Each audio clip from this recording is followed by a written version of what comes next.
I'm happy to introduce Camber Bowden, who's going to got a presentation about our generational workforce and what we can kind of anticipate and how to manage things. It should be a very interesting presentation. So without further ado, please join me in welcoming Camber. Thank you very much.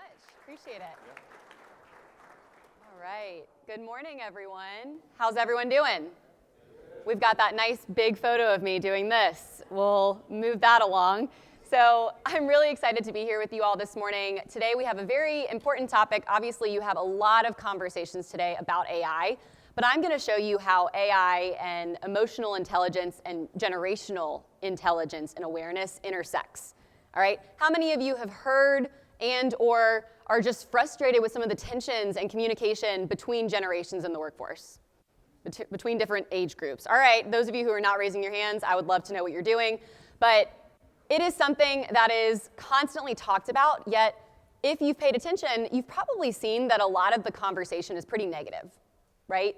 Gen Z this, they don't want to work hard, right? They don't think critically. Oh, baby boomers, we're teaching them how to convert a PDF, a Word doc into a PDF, and they make 4 times as much as me, right? That is creating multi-generational barriers, all right? We all know that that happens, and we're all people that kind of fall into that trap.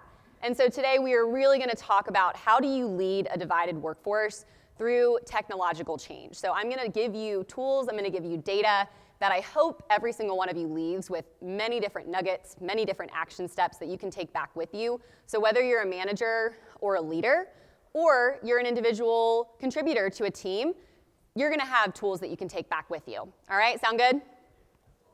Great. So AI is here, right? It's not going anywhere, but people still drive performance, right? Your people are still here.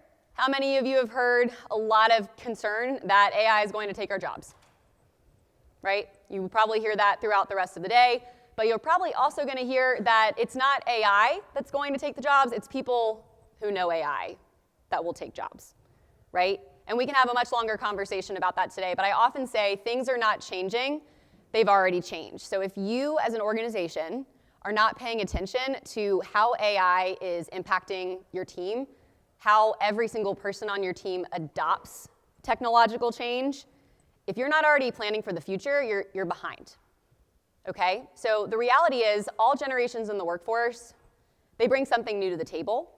I'm going to give you some data today that you can actually leverage and use, but they're also adopting AI differently.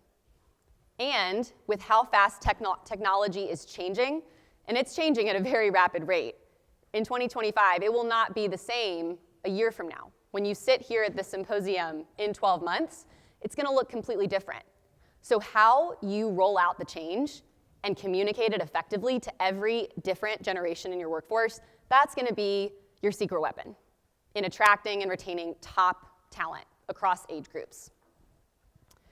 So I do want to understand where you guys are at in AI today. So go ahead and pull up your phones or your laptops, whatever you need, and go to slido.com. We're going to use this a few times throughout today. You can either take a quick photo of this QR code, or you can just go to slido.com and type in 3329213, that code at the bottom. And I want to know how comfortable you are using AI tools today. This is totally anonymous, so just be honest here. Looks like we've got a few people, so we'll give you another second before we share the results. And as y'all are doing this, when I pull these Slido polls up again, you don't actually have to enter this info again. You just pop the slido.com right back up, and you'll get to the next question. All right, we ready to see what you guys think? Okay, we've got a very confident crowd. Good for you guys. Okay, we have some curious people. All right, so we're really broken up here into thirds. This is just really helpful to see as we go into the conversation today.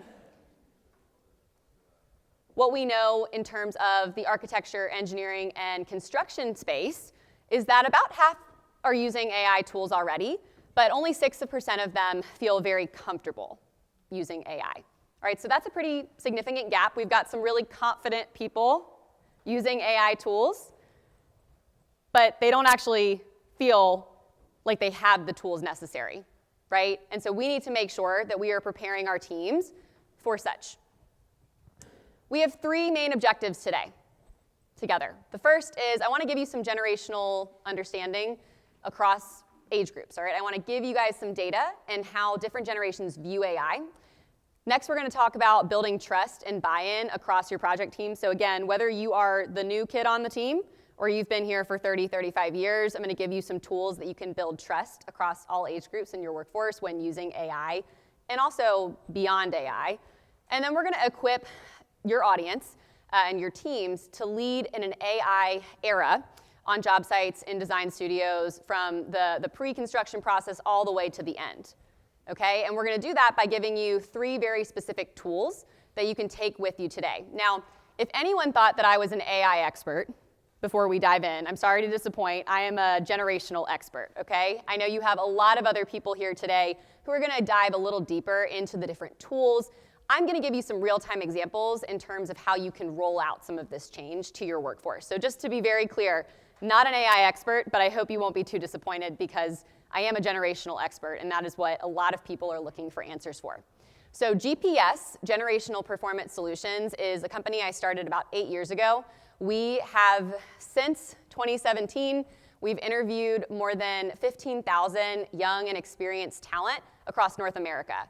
We have interviewed across industries. We've learned their struggles, their successes. We are looking at people both in the office and out in the field.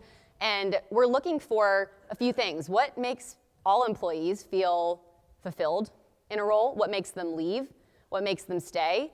And in the last year, we've made a really concentrated effort in collecting data on how they view artificial intelligence, right? And then how that intersects with change and change management. So our belief is that if you understand generations in the workplace, you're going to be better equipped to manage change in the long run, all right? We do this, we take all of our data that we've collected, and we educate organizations all over the country and expanding into more countries recently. And we do that through our keynotes, our workshops, and our educational workforce planning solution. So that's just a little bit about us. We do have a proprietary process called the Talent Impact Process. This is what helps people enhance their multi-generational workforce. Now, I share this with you all today because you're not hearing from Camber and my experience today. You're hearing from thousands of professionals and talent in your specific industry. So I'm not sharing general data today. I am bringing very specific data in your field that's going to be relevant to you. And we're going to talk about half of this process today because we only have an hour, and so we're going to scratch the surface. But my hope is that you can really leave with very, very good conversation starters that you can take back to your teams. All right, and then I do have a few of you, I think, already have my book that just launched last month. This is what the book is about. So just giving you a snapshot, this is part of what you're going to learn. So because everybody's probably wondering it, who are the generations? We have our baby boomers, who are about 20% today. Do I have any baby boomers in the room? Raise them proud. Woo! Yes, let's clap for those baby boomers, all right? We're gonna get energetic in here, okay? So we know our baby boomers are starting to age out of the workforce if they have not already left. We know our Gen Zers. Where are my Gen Zers? Woo! All right, come on, guys. We can be more energetic than that. Raise them proud. Well done. So Gen Z, these are our youngest in the workforce. They are entering, they're still entering the workforce, but many of them have been in here for 8 years at this point. But Gen Z will make up 30% of the workforce by 2030. All right, and why I've put Gen X and millennials in the center here. Where are my Gen Xers? Woo! All right, great. And where are my millennials?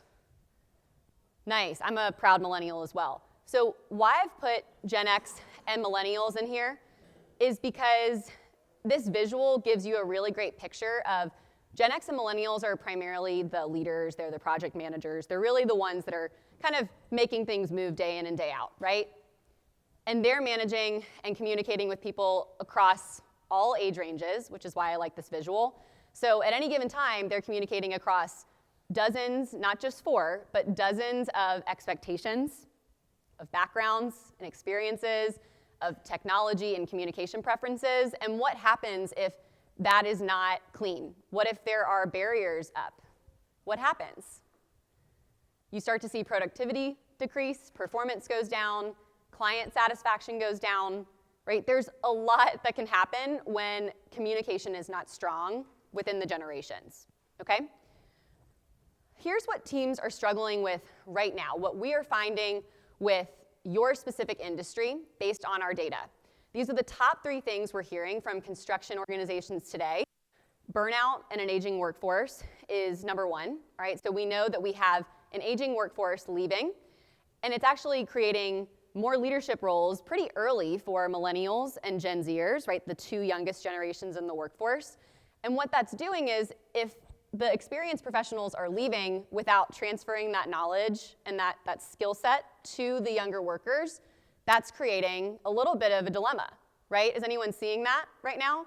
Right? Succession planning concerns are really critical. And if that comes up and people are getting too much work on their plate because there's an aging workforce, there's also a declining birth rate in the US right now, there's actually a rise in entrepreneurship in the gig economy that's creating, it's allowing younger workers to leave the public and private sector to start their own businesses, leaving you in a lurch to hire good talent, right? That's creating more work for the people who are here, and that is creating burnout, which can end up impacting turnover significantly. There's tool slump and an unclear use of AI, right? So a lot of you seem very confident, right? 50% of you almost feel confident using AI tools, but how effectively are you using it compared to somebody else on your team? And are you all going with and according to the same policies and guidelines? If not, your work is sacrificed, right? Risk goes up, and clear communication goes down. So we need to know who's using AI for what tools are acceptable for us to use. If that is not clear, you're going to see a lot of issues. And then lastly, communication misalignment across generations is happening at rapid rates. That's why we have a job, right? I'm able to hire 5 people because this is such a concern that people are really hungry for. And especially when we mix in the generational piece in your industry, and we have people in the office and out on the field, on site, right? What happens there? Does miscommunication happen between those 2? Yeah, all the time. Based on some of the clients that we've worked with in the space, that is one of their number 1 concerns. So this is what's happening. This is the current challenge, and this is why this conversation of artificial intelligence and generational awareness is so important. So out of those challenges, I want to know, what are you seeing? What are you seeing? Which challenges feel most similar on your own team? So go back to that slido.com feature, and the question should already pop up, so you don't need to add the info right away.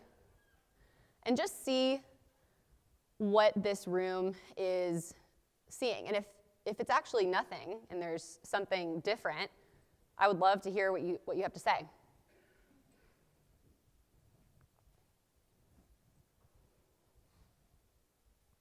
Yeah, communication breakdowns. All right, so staying pretty true to what we hear. So hopefully you understand why this is so important, right? Why these breakdowns are happening. And now we're going to talk a little bit more about how you can actually see some change. So I like to say that AI is really your risk management assistant, but only if it is trained to sound like you, right? Now, there's a lot of AI functions and tools. There's, layers of artificial intelligence that maybe you'll talk about later today. But in the purpose of how you're going to be using it and how you can actually communicate and roll out change with your organization across generations, the simplest way to put it is this is your risk management assistant, right? It's going to help you significantly change the trajectory of projects in the future, right? Articles are showing now, and data shows that over the next 1 to 3 years in construction alone, AI is going to help drive project efficiency by at least 30%, right? In 5 years, how this is going to impact your work, we don't even yet know, because that is how fast this is changing. But for the short term, right now, this isn't going to take jobs in this industry, but it will help you get more projects, It can help you scale your businesses, it can help you get more clients, and it can help you just streamline efficiencies across the board if you use it appropriately, all right? And I just want to show you here very quickly what AI does and what AI doesn't replace. Now just take a peek at this here. Feel free to call out if you see anything that stands out, but as you're reading through this, what I want to tell you is, how many of you see this and you're like, this is common sense, Camber? Anyone looking at this and you're like, well, yeah, of course, this is what AI doesn't replace. All right, some of you are thinking that, I know it. But I'm here to tell you, if you don't remember anything else I tell you all today, guys, make sure it's this. Common sense is no longer common. All right, you're going to hear me say that a good bit. You'll hear me say it in my book. Because guess what? I have leaders coming to me all the time and they say, I mean, why would they do, like, that's clearly not what you do. Well, to the Gen Zer who entered high school or college in a very unregulated time with AI, they're entering the workforce and it's fair game, right? Now there's more regulations, but Gen Z really was in school when AI became very mainstream. All right, so that is different. They have a very different understanding of AI than the baby boomer principal or owner, right? That's where you need to start thinking. Any comments here about this slide before I move on? Anything shocking to you? You're going to remember common sense is no longer common, right? All right, so let's walk through. Now we've kind of talked about the foundation. I've given you just a general understanding of the workplace shifts that are happening, why this topic is so important. Now I'm actually going to give you some things that you can work with, okay? So because our company is called GPS, Generational Performance Solutions, that was very intentional. We help organizations navigate generational dynamics in the workplace. We use a lot of navigation puns, okay? So pretend we're driving a car, all right? This is our dashboard today. Just bear with me, all right? I'm trying to be funny here, but we've got our dashboard. And we're going to go through 3 tools for you today for effective communication and increased performance in a multi-generational workplace, all right? Like any good car, you need to understand how it runs, all right? So number 1 is we're going to walk through what drives each generation and how each generation views artificial intelligence, okay? Second, we're going to choose your lane. Once you get the car on the road, what happens if you swerve? You might crash, right? I know you guys know this. And how does that translate into your workplace, right? Client dissatisfaction, team dissatisfaction, decreased profitability, the list goes on. And then last but not least, we're going to talk about setting clear expectations and making sure there's a really clean knowledge transfer from more experienced generations to the next, all right? And this is all about knowing where you're going. It's from getting to point A to point B, and we don't know that unless we have some guardrails in place, all right? So I'm sure you can kind of guess where this is heading, but this is going to be our blueprint for today, all right? See what I did there? All right, tool number 1, understand what drives each generation. All right, how many of you feel like you're experiencing some of these challenges that I've talked about today when it comes to communication across generations? Anyone? Yeah, how many of you feel like you know how your team communicates? All right. What about this? How many of you feel like you know how people on your team are motivated? All right, so those are 2 action steps today, right off the bat, that I want you to write down or think to yourself. After today, can you go back? And again, this is whether you're a manager or not. If you manage people or you work on your own, you're still communicating with people, right? So figure out styles of communication, figure out what motivates them and what drives them. At any given point, you are communicating with or working with somebody that is older, more experienced, within your own generation, and we all know that there are challenges with that as well, and with younger generations, right? How many of you have Gen Alpha children? So we didn't mention Gen Alpha earlier, but anybody that's born after 2012, anyone have Gen Alpha children? So they're coming, all right? They are coming into the workforce, whether we like it or not. And let me tell you one very important thing about this generation. They will never know a world without generative AI. Let that sink in, because if anyone is struggling still to understand Gen Z, I have another thing coming for you, right? But it's okay, because we've got some time. They are going to be starting the workforce quite soon, right? They're entering high school as we speak. So interns, co-ops, right? You name it. You might have workers in Gen Alpha sooner than you think. Certainly at Clemson, you will have students entering from Gen Alpha very soon. And so it's really important not just to pay attention to who's in your workforce today, but similarly to how I encouraged you to prepare for AI and plan for what's coming with AI, you also need to plan for who's coming into your workforce. And Gen Alpha and understanding this generation will, again, be one of your secret weapons in navigating generational dynamics in the workplace. All right, so over the next couple of slides, I'm going to walk through a few different traits of each generation, each of the 4 generations that we've covered so far. Now, I'm not coming at this from just like a general perspective, what happened in their childhood, what makes them this way. We don't have enough time for that. We're going to talk about how they view AI and how you can roll out change based on some of the traits of these generations. All right, but before I do that, I want to know what your thoughts are when you think of baby boomers, right? So these are the more senior professionals in the workforce today. I'm going to ask you to call out just 1 or 2 things. How do you think they view artificial intelligence today? Just shout it out. They don't like it. Can't trust it. Thank you. That was exactly 2. Perfect. So when it comes to baby boomers, here's what our data tells us. Here's what our data shows. You guys hit the nail on the head. Quality and safety first is hands down what their focus is, right? So they're a little nervous about AI. Some of them might actually still not know what it is or use it. I mean, they definitely know what it is, but they might think it's just ChatGPT. And there's layers of artificial intelligence. So most people don't actually know that we talk to in our focus groups. They don't know that there's all of these other layers, right? Their biggest concern is, what is this going to do in terms of risk? What is this going to expose us to? What is the quality here?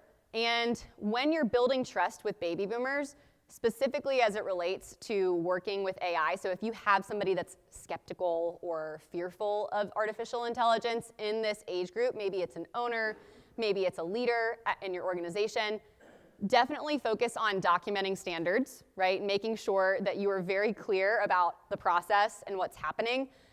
Make sure you keep humans in the loop still, right? They want to know that people are very much still a part of this process. And then they do work best when there is a reviewer of record and there's an audit trail, right? Now, you might be thinking, wouldn't all generations want this? Not necessarily, as you'll see in some of the slides. These are the most important traits that you need to know when it comes to working with baby boomers. Now, what else do we know about baby boomers beyond the AI conversation? They're extremely legacy-driven, right? Extremely legacy-driven. They want to come into the workforce. Most of them have been at the same organization for 30 years. And so they've got this wisdom that they want to pass down to the next generation. And so as you're communicating with baby boomers, whether it's in the AI conversation or not, I really encourage you to remember that they're legacy-driven, they're data-focused. So can you give them numbers? Can you show them if you test out an artificial intelligence tool and then you see results 1 month later, give them those results, right? Show them the value, and also show them how it's enhancing your risk, right, and lowering risk down in your projects. All right, any questions about baby boomers?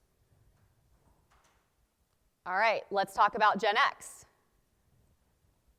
When it comes to Gen X, this is a very skeptical generation, okay? Any Gen Xers, and I know we have some Gen Xers in the room, but what we know about Gen X is naturally, because of some of their formative years, they're skeptical, all right? They're independent.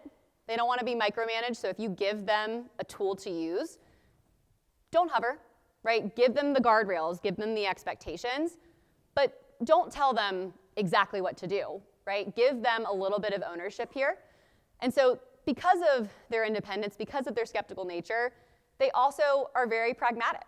And so they are looking at AI in a very pragmatic lens, okay? Some of them are weary of AI. Some of them are a little slower to get on board with it, but they're very focused on the ROI. What is this going to do for my project? What is this going to do for the design? What is this going to do for our risk? Again, all of the questions I've asked you already, they're asking it. And so if you're trying to roll out new AI tools in your organization and you're talking to a Gen Xer who maybe is not super confident with it, show them clear use cases. Give them the before and after, all right? Here's what happens if we are not using AI tools to go take pictures on site, and then we transfer it into a portal, and it documents all of our notes, right? Here's the time that we're saving. That's what they're going to look for, and that is different from some of the younger generations that we're going to talk about next, right? They are looking for quality. What is the work that's coming out? What is the output?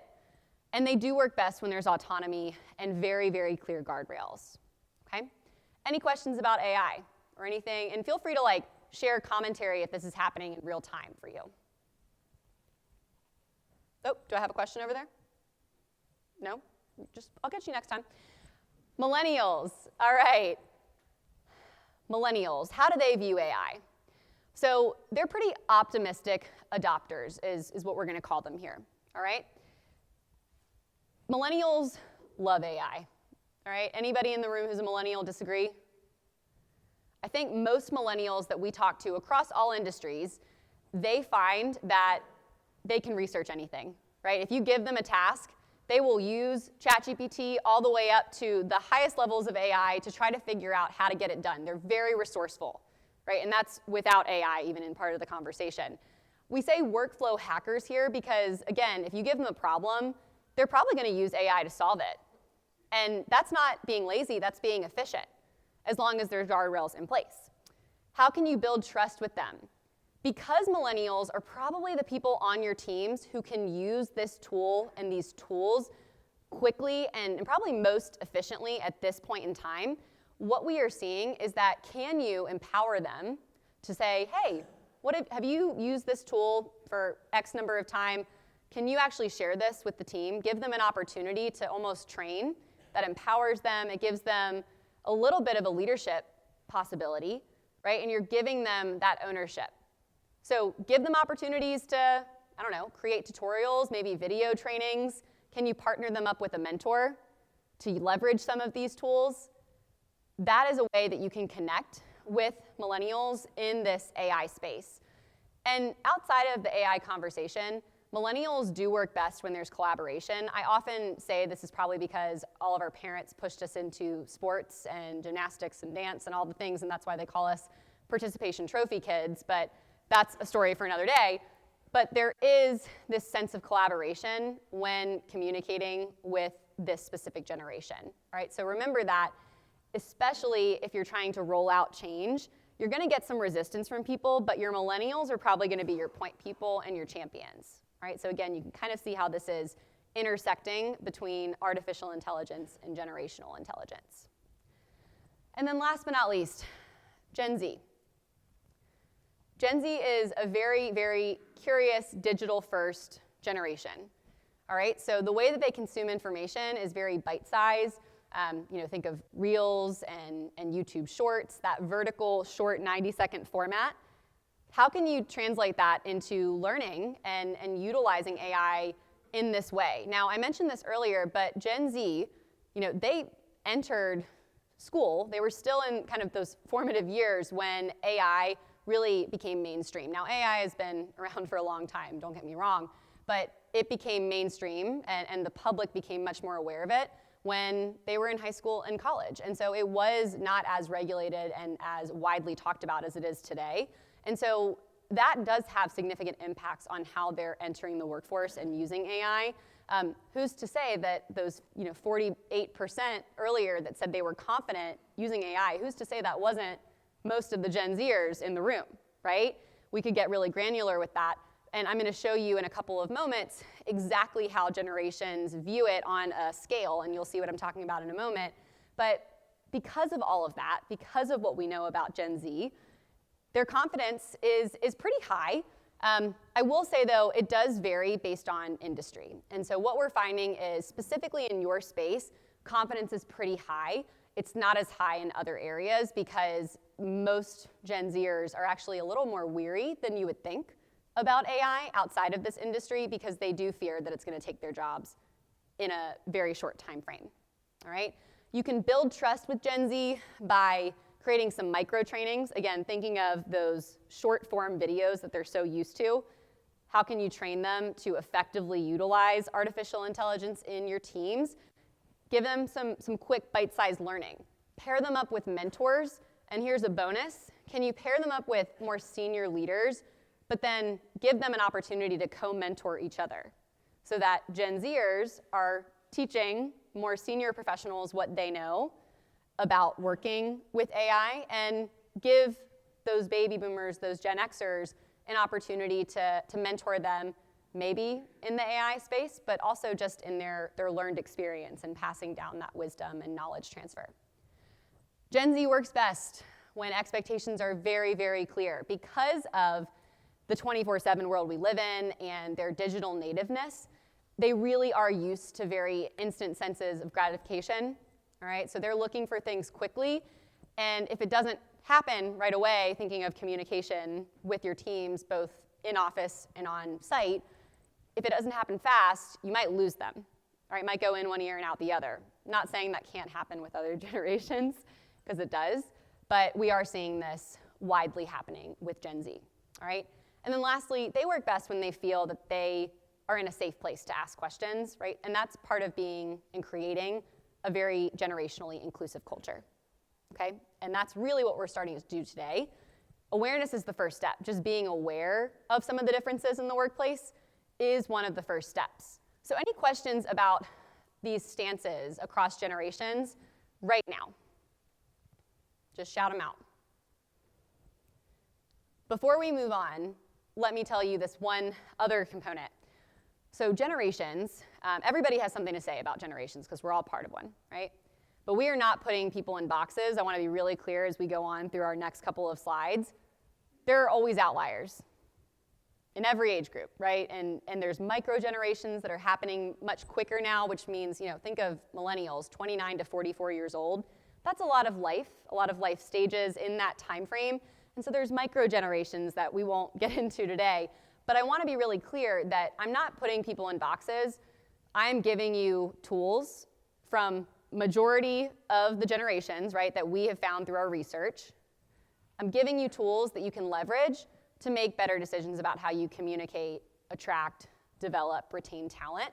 But at the end of the day, the next section that we're going to talk about is really all about knowing the people, right? Generational data helps you understand trends. It does not help you understand individuals. And so that is a very important piece that a lot of generational speakers will not tell you. They just want you to think that all baby boomers are this and all Gen Xers are this. And that's not the reality, right? You have to look at the person as a human being, and humans are complex, right? They're not just going to fit in this one pretty box. So again, we're leveraging data.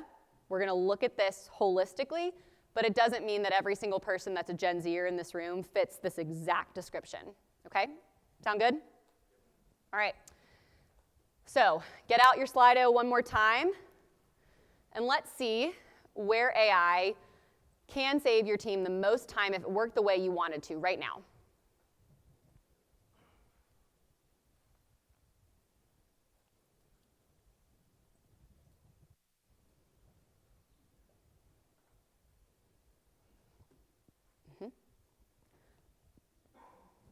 Now, those of you who are answering this, is this because it could save your team time, or it already is?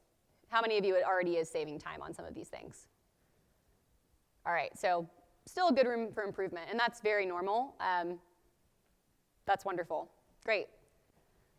Well, the good news is there are a lot of tools, and I believe there are many resources probably in this room that can help you save time with your meeting notes and summaries, with your drafts, your proposals, with scheduling and documentation, and training and onboarding. I actually think that training and onboarding and scheduling and documentation, that, if it's not already being done, can definitely go into the 2026 goals if it isn't already.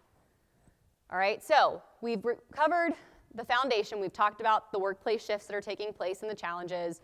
We've talked about fueling up our engine, understanding how to communicate with and motivate your teams based on how their stance is on artificial intelligence. So now it's time to choose our lane, right? So we're now on the highway, and we don't want to swerve.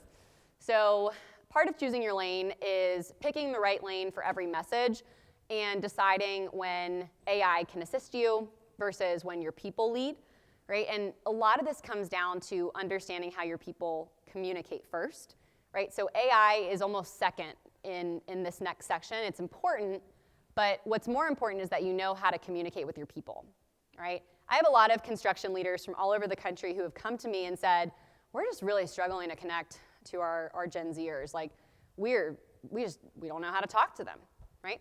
Well, how are you communicating with them? What is the way you're doing? Well, just how we always communicate, right? We're setting up interviews by email. If you look at all of our data that we have on Gen Z, they don't check their email. All right, I'm not saying, again, remember the box conversation I just said. Not saying that all Gen Z do not check their email, but when we have conversations with Gen Z, it's overwhelming. Their inboxes are a lot, and they prefer other forms of communication, all right? If any of you want to grunt or grunt, whatever, you can do that right now, but I'm not here to say this is right or wrong. I'm here to give you the tools that you need. And the reality is, different generations communicate differently.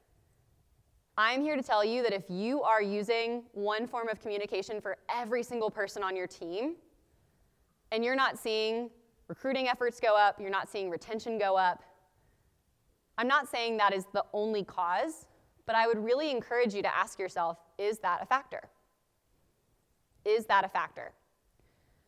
So if you look at this slide, it looks like PowerPoint really kind of made my emojis really interesting here. So what I will share is just take a quick snapshot of this. Now, this is very specific to construction, okay, and design teams. So these are generational communication preferences that we've collected on our end. And then we've also put the AI comfort level. So it's not their stance, it's their comfort level, all right? And I put it in emojis just to get a little creative here. Now, what stands out here? Anything? Text with photo. Some of these you might think are very specific, but I will tell you that over focus groups, after multiple focus groups hearing the same thing, this was concentrated. Anybody else think something is really interesting here? Yeah, the younger people are not getting out in the field, they're not getting out where the work is, they're not getting out there and touching the work. They're not in tune really to work. They're sitting at a desk, sitting in an office, and not in the field where the work is happening and where exactly what's happening minute by minute, hour by hour. Safety and scheduling with them. Thank you for sharing. Anybody else agree with that or have a different thought? Let me hear from one more person. What are you seeing in terms of communication? Is this pretty spot on with what you're seeing, or is this different? Yes. I mean, I think what I see from the baby boomers and Gen X on to Gen Z is the speed of the communication. Text and like Teams and Slack, I mean, those are still all kind of on-time communication instruments where, phone, videos, in-person, on-site walks, those maybe take a little bit more coordination or not as quick connection with people. Yeah, thank you so much for sharing. So a few things to note when looking at this slide. So we chose these out of all communication preferences and platforms. We have surveyed 1,000 construction professionals, right, across the country. Excuse me, I should say part of architecture, engineering, and construction leaders. And what we found across age groups is out of 10 communication preferences, the top 2 that you see are ranked over 60%. All right, so that's why these 2 are listed for each of the generations. Now, you'll notice millennials have office and field. Why do all generations not have that subcategory? This was, again, strictly based on responses that we found. It was the only group that actually answered segmented. Okay, so that might be going back to the woman who just shared. I forgot your name. I'm sorry, you didn't share your name. Lynn? Joyce Lynn. As Joyce Lynn mentioned, she's maybe seeing that younger people don't want to be out in the field. That might be true. And what I would encourage you, if you're seeing that, if you're experiencing that, ask yourself what's happening in the recruiting process. Right? What are the expectations that are being shared and communicated? I believe that you cannot have strong retention without really strong recruitment. And so ask yourself what's happening out there. Yes, it could be a generational cultural shift.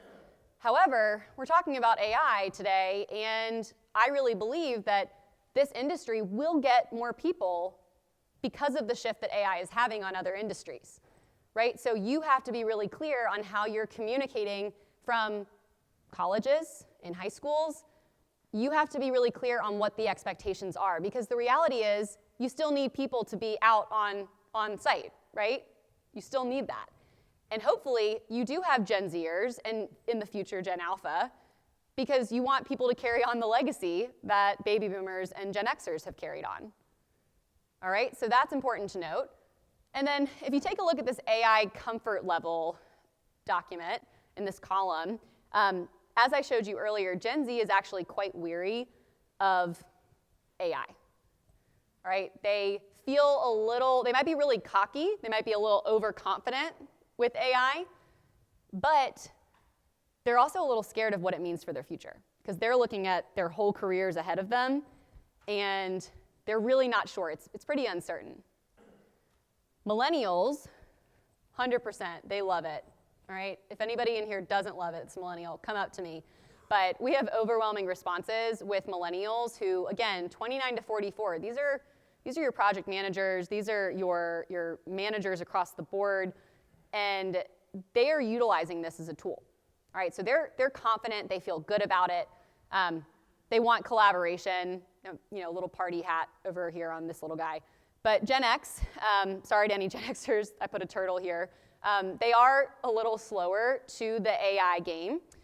Again, this is self-written. Don't shoot the messenger here, but there's a caution sign, because again, they're skeptical of it. They're like, is this really impacting our safety positively? Is this really decreasing our risk, right? Is this really happening? And that's why you can't just trust AI. It's your risk assistant, your risk management assistant. It's not something that you're going to use to communicate solely with clients, right? Think of AI as almost an intern, right? Are you going to let your intern email your client unsupervised right off the bat? Probably not. Maybe you do. But that's where, we have to be really cautious here. And so that's how they view this. And then baby boomers, some of them are questioning it. Some of them might not even have utilized it at all. But then you have such a contrast, because I know a lot of people in their 60s and their 70s who are using it all the time, right? So it really is this outlier.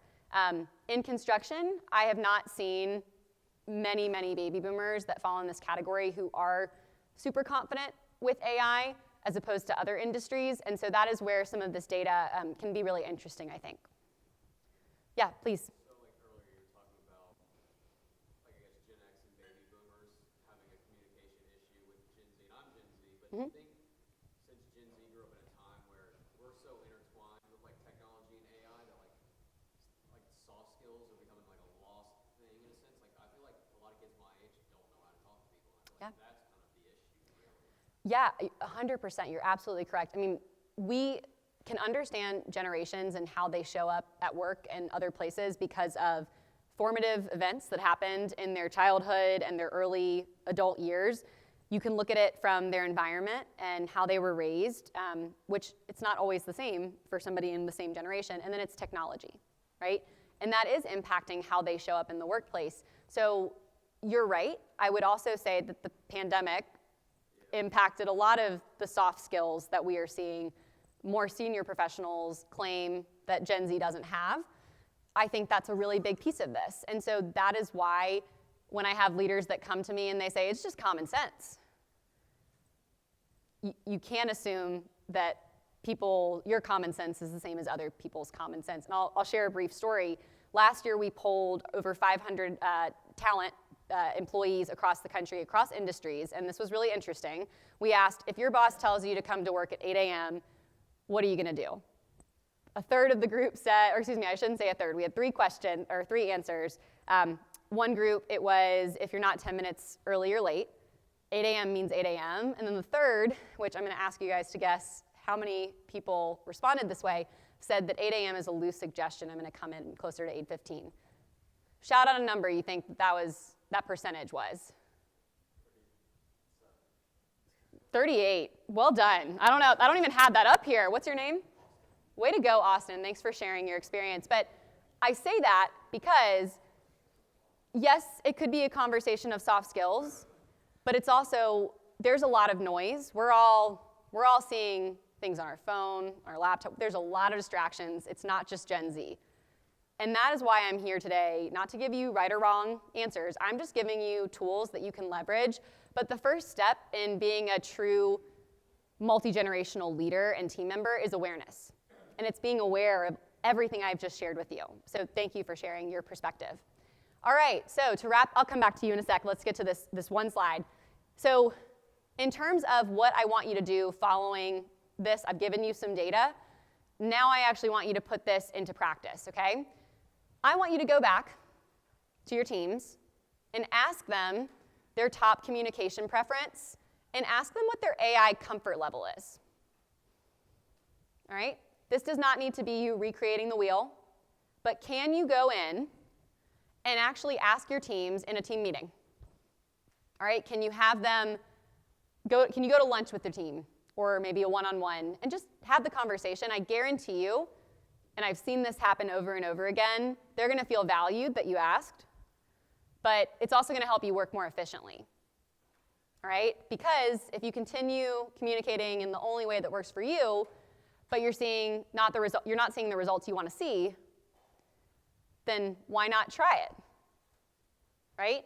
And then after you do this, you have to set clear definitions on what urgent communication looks like, right? Which hopefully in your field you're already doing, but the next section we're going to talk about is setting clear expectations and guardrails, but you can't do that until you know how your people communicate. I saw your hand up over here. Oh, well, please, go ahead. You want me to put it back? Mm-hmm. Yeah, so the fourth one, that was not there, but when we transferred it from my PowerPoint to Scott's PowerPoint, that is a surprise to me, to be completely honest. But love a little surprise when you're on stage. But the hand raising, great question.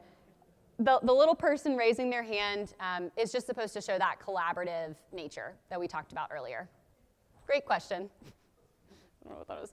All right, so we have our first step for this section.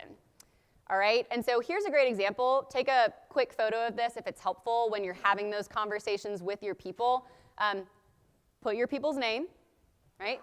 Put the preference of communication, and then their AI comfort level. It could be a percentage. You could do a funny emoji like I did. But what I will tell you is everybody on our team has a document of this on our 5-person team. And does this mean that for every time I communicate with somebody, I'm emailing one, texting one, calling one? Who thinks I'm doing that? No one has time for that. It's a tool that you can pull out of your back pocket. And I often ask people if you could drive performance and profitability and see better results because of this secret tool, wouldn't you take it? Who would take it if they had it? Awesome. So this is just a really simple tool that you can have to motivate your workers. All right, in our remaining time, we're going to talk about our third and final tool for your dashboard. Okay, but keep asking questions if you have it. And this third tool, now that we are not veering off the road, is we want to make sure we can get from point A to point B. We want to have a clear map. And that starts with setting really clear expectations and being able to transfer knowledge from one generation to the next. All right, and that only happens when we have really clean guardrails in place. And as AI continues to change drastically and we have new generations entering the workforce, there's going to be some natural tensions that come from that. But if you are aware of the generations and some of the differences in the workplace, if you're aware that people are communicated with and motivated differently, and then you also are aware that with very clear policies and expectations in place, you will start to see significant change and positive change.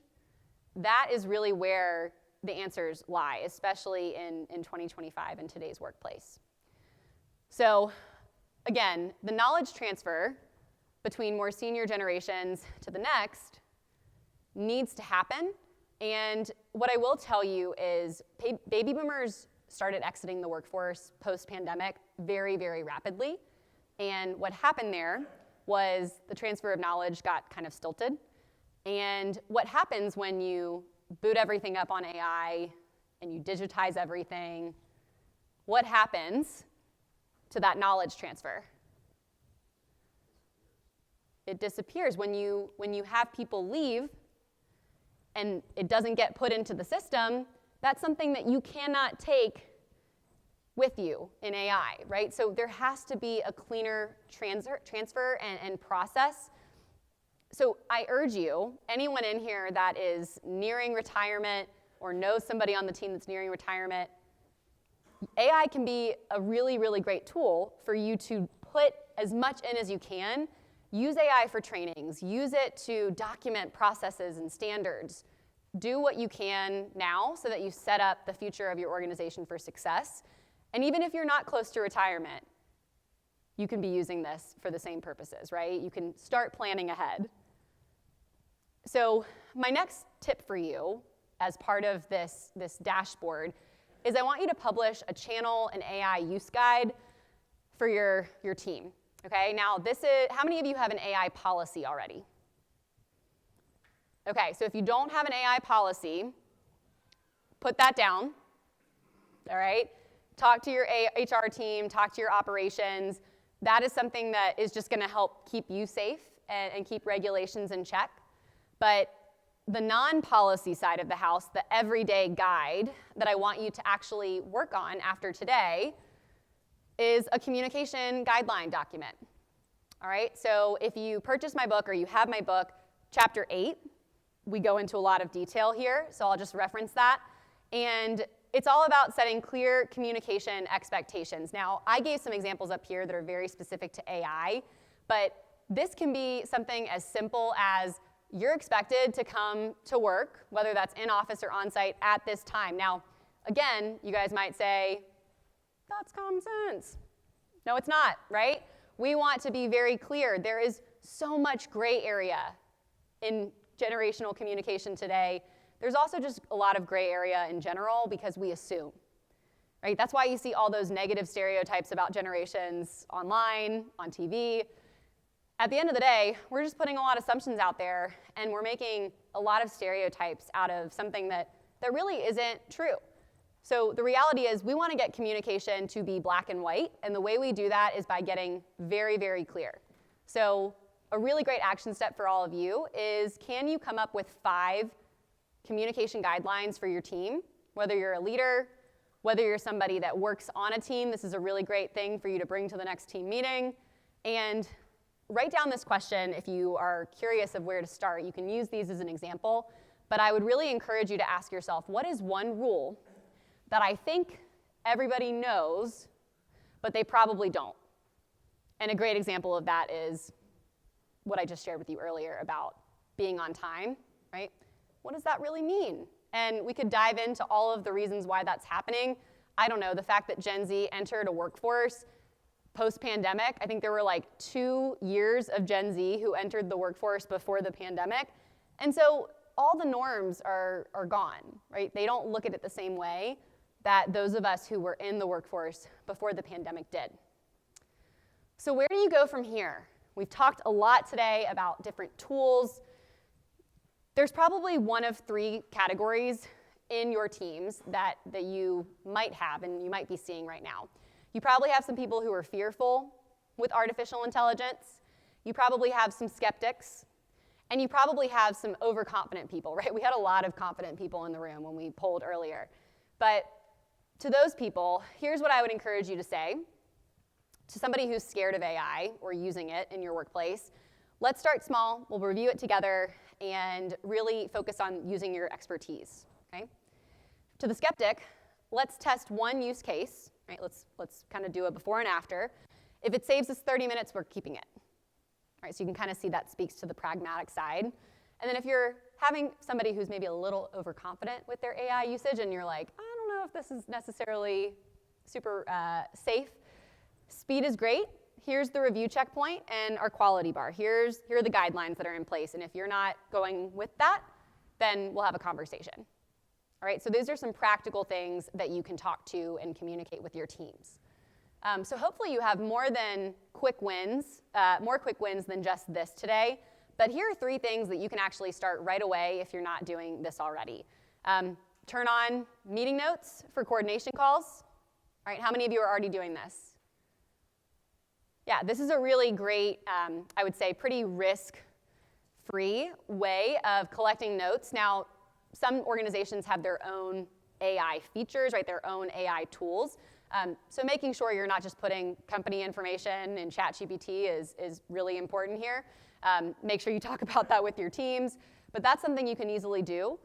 Standardize one prompt library for your proposals. So very specific prompts that you can put into ChatGPT that can help you build, or your own company tool to actually build out proposals. And then that is part of that knowledge transfer that you can see it one place and then it carries on throughout your organization.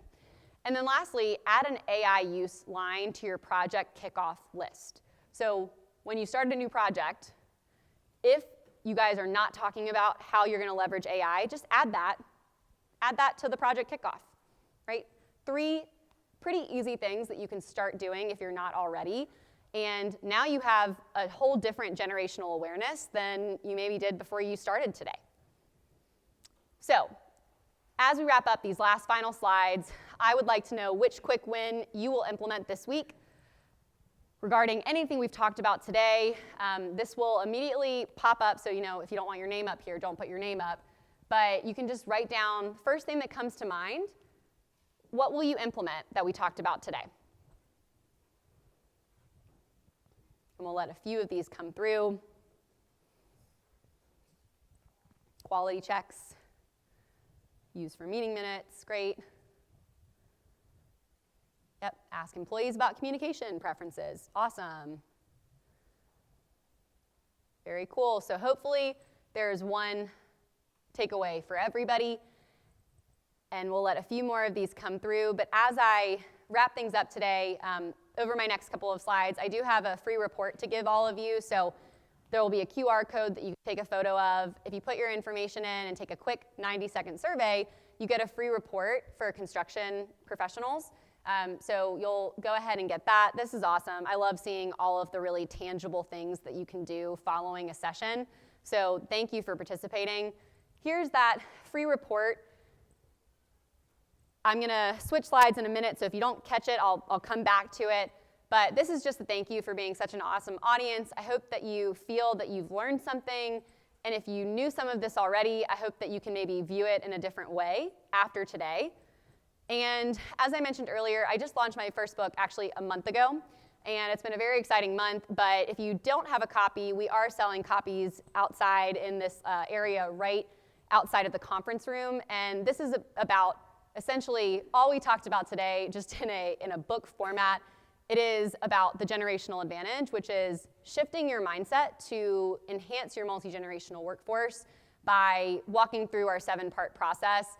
We have worked with a lot of AEC organizations over the years, and so there are a lot of use cases that I would encourage you to check out if you're interested. But if you want, you can get a copy, and I would love to sign it outside. And as I wrap up, I will end the way I always end, which is I've given you a lot of data today. I've given you a lot of tools. And you don't have to use any of it, right? You don't have to. But what happens if you don't? What does that mean for your individual career? What does that mean for the legacy and success of your team, right?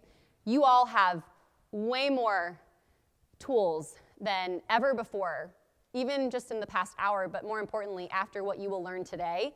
And so I encourage you, you have everything you need to continue attracting, retaining, and developing and communicating talent across all generations. Thank you all so much. I'll stick around and would love to answer any questions. Thank you.